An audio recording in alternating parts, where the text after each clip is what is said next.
The PK times news में आपका स्वागत है और मैं हूं आपके साथ लोकेश लकी चकवानी। भारतीय जनता पार्टी राजस्थान समेत पूरे देश में लोकसभा चुनावों की तैयारियों में जुटी है। सरकार राजस्थान के तेजी से विकास के लिए डबल इंजन सरकार की जरूरत को बताते हुए यह कह रही है कि राज्य में पहला इंजन तो बना दिया और अब राजस्थान की लोकसभा की सभी सीटें प्रधानमंत्री नरेंद्र मोदी की झोली में डालकर दूसरा इंजन बनाने का समय आ चुका है। अब राजस्थान में सभी 25 सीटों को जीतने के लिए मिशन 25 के लक्ष्य को पूरा करने के लिए भारतीय जनता पार्टी की क्या कुछ रणनीति रहने वाली है, इस मुद्दे पर चर्चा करने के लिए इस वक्त हमारे साथ मौजूद हैं बीजेपी की पूर्व विधायक अमृता मेघवाल जी। अमृता मेघवाल जी, बहुत बहुत स्वागत है आपका द पीके टाइम्स न्यूज में। अमृता जी, भारतीय जनता पार्टी पूरी तरीके से चुनावी मोड में आ चुकी है। पार्टी ने राजस्थान में क्लीन स्वीप की क्या कुछ रणनीति बना रखी है और क्या माना जाए, विवादित चेहरों से क्या इस बार किनारा किया गया, खराब रिपोर्ट वालों का क्या पत्ता काटा गया, भारतीय जनता पार्टी की इस पहली लिस्ट से क्या सियासी संदेश निकलता दिखाई दे रहा है? देखिए, जैसा कि आपने कहा कि भाई ऐसे लोगों से किनारा किया गया जिनकी रिपोर्ट गलत थी, ऐसा बिल्कुल भी नहीं है। जैसे जालोर सिरोही की बात करें, हमारे यहाँ एक किसान के बेटे को टिकट दी गई है, जो कि भारतीय जनता पार्टी के ऐसी नीति नहीं रही है कि वंशवाद को बढ़ावा दे या किसी भी तरह से ऐसे को जो लगातार जीतते आ रहे हैं उनको कोई भी बूथ का जो कार्यकर्ता होता है उसको भी टिकट मिल सकता है। ये भारतीय जनता पार्टी है। यहाँ हर कार्यकर्ता को समय समय पर आगे बढ़ाया जाता है, अंतिम पंक्ति से उसको प्रथम पंक्ति में लाने का कार्य करती है हमारी पार्टी। तो मैं मानूंगी कि भारतीय जनता पार्टी में सभी कार्यकर्ताओं को टिकट दी गई है और निश्चित तौर पर जो 25 की 25 सीटें हैं हमारी, वो जीत तो रही है, पर एक ऐतिहासिक जीत हो इस तरीके से हम मेहनत करेंगे। बूथ लेवल तक हम मेहनत करेंगे कि हमारे जालोर सिरोही से और भी जो 24 सीटें हैं और उनको भी अच्छे मतों से हम जिताएं। आपका कहना है कि भारतीय जनता पार्टी ने अपने कार्यकर्ताओं को टिकट देने का काम किया है। राजस्थान के जालोर लोकसभा संसदीय क्षेत्र से इस बार नए चेहरे पर दांव खेला गया है। यहां पर 3 बार के सांसद देवजी पटेल का टिकट काटा गया है और इनके स्थान पर सिरोही जिले के किसान लुम्बाराम चौधरी को टिकट दिया गया। लुम्बाराम चौधरी शुरू से ही भारतीय जनता पार्टी के सक्रिय कार्यकर्ता रहे हैं। 2023 के विधानसभा चुनावों में लुम्बाराम ने सिरोही से टिकट की मांग की थी, लेकिन टिकट नहीं दी गई और अब लुम्बाराम को जालोर संसदीय क्षेत्र का उम्मीदवार बनाकर क्या मानते हैं, भारतीय जनता पार्टी ने कितना बड़ा सरप्राइज देने का काम किया है?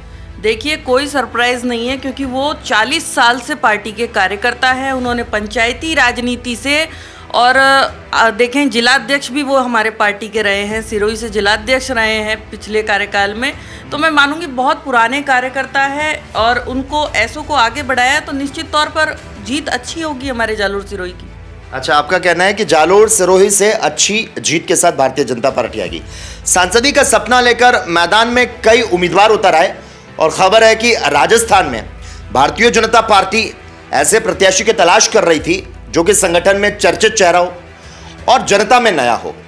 लेकिन जिस तरह से भारतीय जनता पार्टी ने विधानसभा चुनावों में 21 सांसदों को विधायिका का टिकट दिया था, अब क्या पार्टी 2024 के लोकसभा चुनाव में भी इसी फॉर्मूले पर चल रही है? उम्मीदवार चयन करने में भारतीय जनता पार्टी का फॉर्मूला क्या है? देखिए, हमारा फॉर्मूला यही है, जो सक्रिय रूप से काम कर रहा है कार्यकर्ता उसको मौका दिया जा रहा है उसको, और उन सभी जो कार्य कर रहे थे सक्रिय तौर पर तो उनको टिकट दी गई है। तो उसमें शौक चीज़ की कोई बात नहीं होनी चाहिए कि हमें शौक हो गए कि ऐसे को टिकट दे दिया। भाई, हमारे कार्यकर्ता को टिकट गई है, कोई ऐसा तो है नहीं दूसरी पार्टी से आके टिकट दिया गया है उनको। इतना 40 साल से जो काम कर रहा है तो हमारे लिए तो खुशी की बात है कि कल को आज अमृता मेघवाल आपके सामने बैठी है, कल पता नहीं अमृता मेघवाल का कौन सी पर्ची में नाम आ जाए।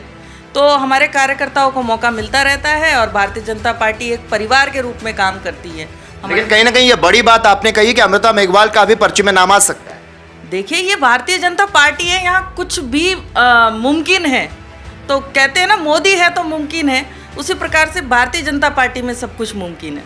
बिल्कुल, तो भारतीय जनता पार्टी में सब कुछ मुमकिन होने की बात अमृता मेघवाल जी ने कही है। अमृता जी, जब आप पर पहली बार हमला हुआ तब भारतीय जनता पार्टी की सरकार थी, उस समय आपको सुरक्षा प्रदान की गई और इसके बाद सरकार बदली तब सुरक्षा को हटा लिया गया।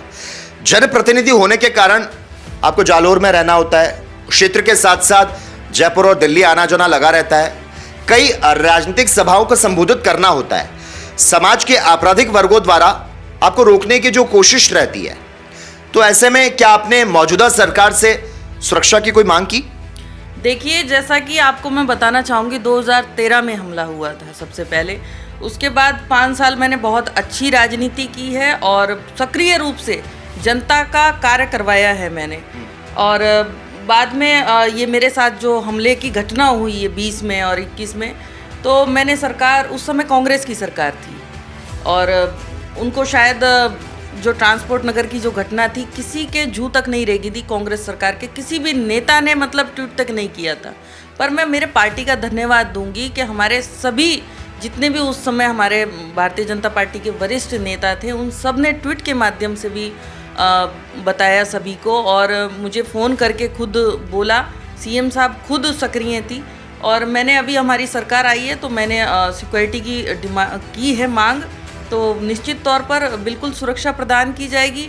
और कहीं ना कहीं देखिए, एक महिला के रूप में मैं कोशिश करती हूँ एक पुरुष के भांति काम करूँ, पर कहीं ना कहीं इस डर से कि कहीं कुछ अनहोनी ना हो जाए, क्योंकि छोटी बच्ची भी है, परिवार भी देखना पड़ता है राजनीति के साथ साथ, तो कर रही हूँ अपना काम और पार्टी पे भरोसा है, मुझे सुरक्षा देगी। बिल्कुल, पार्टी पर आपको पूरा भरोसा है सुरक्षा का। अमृता जी, अच्छा, राजस्थान के जल संकट से जुड़े मुद्दे का हल निकालने के लिए भारतीय जनता पार्टी लगातार ईस्टर्न राजस्थान कैनाल प्रोजेक्ट को डेवलप करने में जुटी हुई है। लोकसभा चुनाव को साधने की कवायद में सरकार पदयात्रा भी निकाल रही है, लेकिन अशोक गहलोत तो ये कह रहे हैं कि राजस्थान की जनता के साथ धोखा किया जा रहा है। वो तो ये कह रहे हैं कि सरकार तो राजस्थान की है, लेकिन जो फायदा है वो मध्य प्रदेश को पहुंचाया जा रहा है। और सचिन पायलट भी ये कह रहे हैं कि ईआरसी पे पहले एमओयू तो दिखा दो, तो सरकार एमओयू क्यों नहीं दिखा पा रही? देखिए, अभी हमारी सरकार बने हुए 2 महीने हुए हैं और जनता को खुशी है, और मैं तो कहूँगी कांग्रेसियों को भी खुश होना चाहिए कि अभी 2 महीने के कार्यकाल में सरकार इतना अच्छा काम करने जा रही है। जो हमारे बांध के मुद्दे हैं उनको हम आगे ला रहे हैं ताकि भविष्य में आने वाले समय में कई वर्षों तक पानी की कमी ना रहे। हमारा जैसे जालोर है, वहाँ पे माही का पानी की जवाई का जो पानी है उसकी हम काफ़ी समय से डिमांड करते हैं, कई वर्ष हो गए। पर अब खुशी है कि अब भारतीय जनता पार्टी में ये जो ईआरसीपी लागू की है ये साकार होने वाला है, हमारा सपना जो है। नहीं तो कांग्रेसियों ने तो हमारे यहाँ नर्मदा का जो प्रोजेक्ट था, हमारी माननीय वसुंधरा राजे जी की जब 2003 में सरकार थी, उन्होंने बहुत हजारों करोड़ का बजट पास किया था, पर कांग्रेस सरकार में वो बजट की धज्जियाँ उड़ाई गई।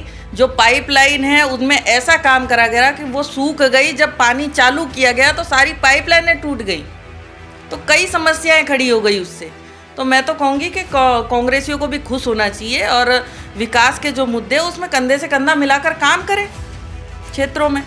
बिल्कुल, कहीं ना कहीं नसीहत कांग्रेस पार्टी को भी देने की आपने बात कही है। अच्छा, अयोध्या के साथ राजस्थान में वातावरण राममय बना हुआ है, क्या आप मानती हैं राजस्थान में भारतीय जनता पार्टी को पॉलिटिकल माइलेज जो है वो मिलेगा? क्या इस बार के लोकसभा चुनावों तक राम नाम की जो गूंज है वो सुनाई देती रहेगी? और इसके लिए भारतीय जनता पार्टी की क्या कुछ प्लानिंग है?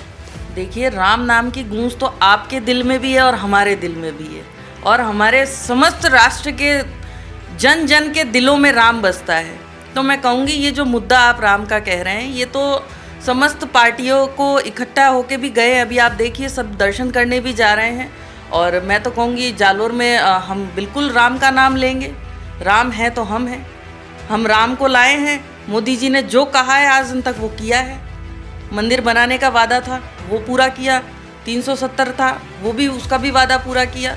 तो कई वादे जो है मोदी जी ने जो बोला है ना, वो करके दिखाया है उन्होंने। बिल्कुल, तो ये थी पूर्व विधायक अमृता मेघवाल जी, जिनका कहना है कि प्रधानमंत्री नरेंद्र मोदी के चेहरे पर एक बार फिर से प्रधानमंत्री नरेंद्र मोदी की लहर जो है वो नजर आएगी। और जिस तरह से भारतीय जनता पार्टी कह रही है कि 370 के पार जाएंगे और एनडीए 400 के पार जाएगा, वो तस्वीरें भी लोकसभा चुनावों के रिजल्ट में साफ हो पाएंगी। और इसी के साथ ही द पीके टाइम्स न्यूज के लिए लकी जगवानी, जयपुर, राजस्थान।